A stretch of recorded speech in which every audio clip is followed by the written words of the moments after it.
Hello there everyone, welcome to Monkey Arcade.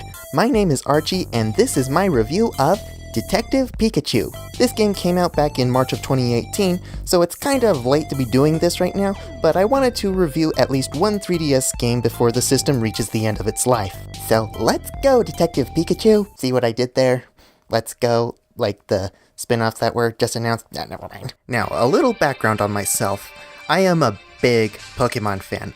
In fact, it's my favorite game series of all time.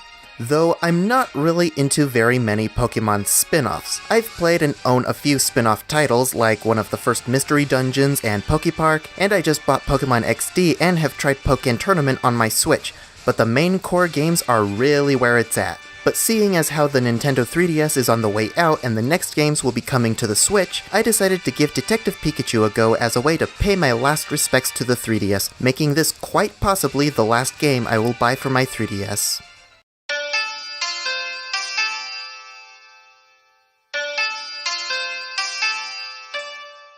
Before this game came out, most people were uneasy about it, to say the least. And I don't blame them because Detective Pikachu is different.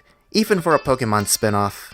You play as Tim Goodman, a teenaged boy who comes to a place called Rhyme City to start searching for his lost father Harry, who went missing after a car accident. After an encounter with some Apom that stole a necklace, you meet a Pikachu that, for some reason, you can understand what he says and he talks with a deep, gruff voice. Could have been more gentle setting me down! Okay, this voice for Pikachu is what made the game off-putting for almost everyone. I understand why, but if you're worried about this one detail ruining your gameplay experience, either just get over his voice or don't play the game. Anyway, later you learn that Pikachu is a detective. A great detective, and that he belonged to and worked alongside Tim's father. You'll also learn that Tim's dad was investigating another case where Pokemon were going wild and becoming aggressive due to the effects of a chemical simply called R. So then it's up to Tim and Detective Pikachu to find out who the culprit is behind R, and the game takes you through a series of chapters in which you solve various mysteries and cases. For well-seasoned Pokemon fans like myself, this game is very easy. Like, painfully easy. Does the feather call to mind a certain characteristic of the culprit? Yes, no doubt about it. This feather is from a Pokemon. When you start a new game, you have the option of having easy mode support turned on in case you get stuck, which, when you tap on the blue light bulb icon on the touchscreen, Pikachu tells you where you need to go or who to talk to, or if you're putting clues together in your case notes, it literally does everything for you with no apparent penalty. I occasionally had to use the support, only because I wasn't paying attention to some details, but there's not really any need for it. It's kind of obvious that this game's target audience was young children, but its presentation is really well executed that it makes up for that, and overall, it's not bad. It has an abundance of cutscenes and animated environments. You progress by interacting with people, Pokemon, and objects, somewhat like a point-and-click adventure, and it's quite relaxing. Pikachu will sometimes give you a signal if he wants to talk to you or get your attention. By tapping on Pikachu on the touchscreen when he gives you his signal, he'll either talk to you about the case or it will activate a mini cutscene called a Pika prompt. The Pika prompts can be so adorably ridiculous that they make you roll your eyes. Listen to me. Did you know that I can use the move Fly? Correct. So go ahead and get me a plane ticket, alright? All of the graphics colors are very soft and easy on the eyes, and it's just delightful to look at. And I love the music. Each track fits so well with the current mood of the game, it's great. However, I have mixed feelings about the art style.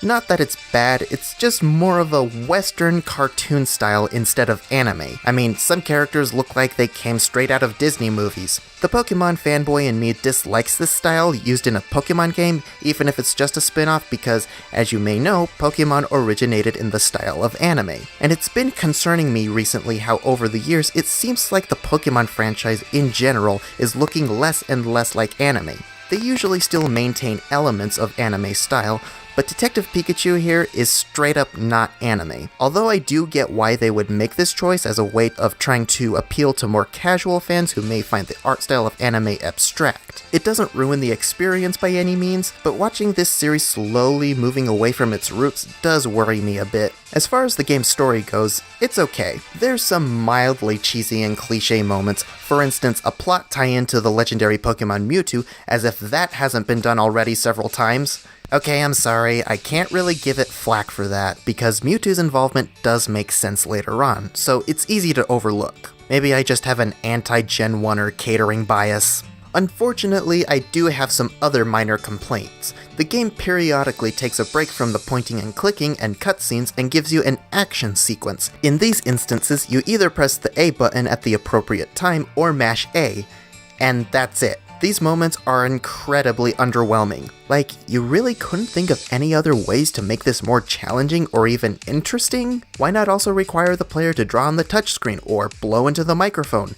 You know, all that gimmicky stuff that they like to do with the DS games back in the day. Also, when you're walking around, you only have two speeds, really fast or really slow. Walking feels more like a crawl, and running, while helpful when I want to get back to a certain area ASAP, it seems like I'm rushing the game and kind of ruins some of the tension. I just want to walk at a pace that's normal. Plus, when you run, Pikachu just walks behind you at normal speed and tries to follow you in a straight line even if there's solid objects in the way, making him fall way behind you. It's weird to walk up to someone or something and Pikachu starts talking, but he's not there. He's still trying to catch up. Seriously, why doesn't Pikachu have a running speed? I don't know if you can tell from this footage here, but I noticed that there was an occasional performance issue in some areas with a slight bit of video lag. In the case of the clip I'm showing, it's probably because there's a lot of characters on screen at once, but this is a very minor problem and probably doesn't even need to be mentioned, so forget it. I like to be spoiler free, so naturally I won't give away any specific plot points,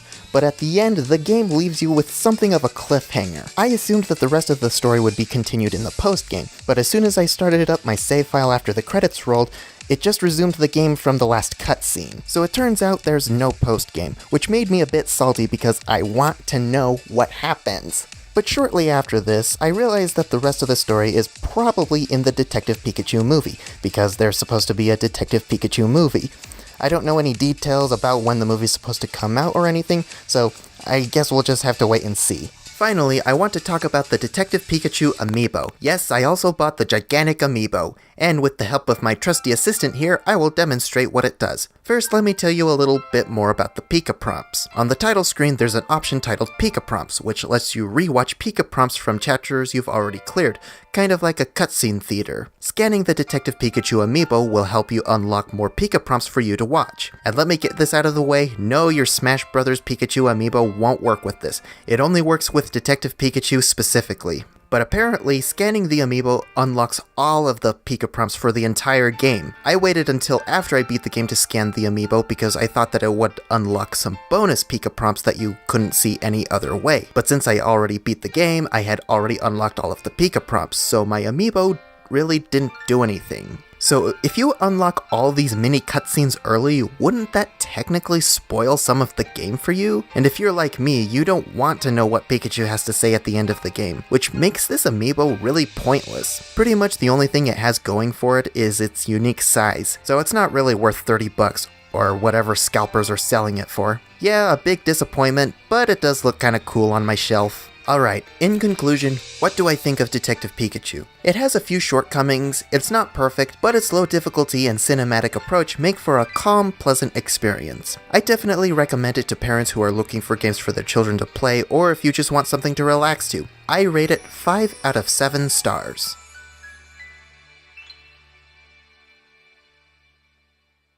Well, thanks for watching. If there's anything you think I failed to talk about in this review, leave some feedback down in the comments. And if you've played Detective Pikachu yourself, let me know what you think of it. We've got some great stuff coming to this channel soon, so please don't miss out. Thanks again for watching, and I will see you all after E3.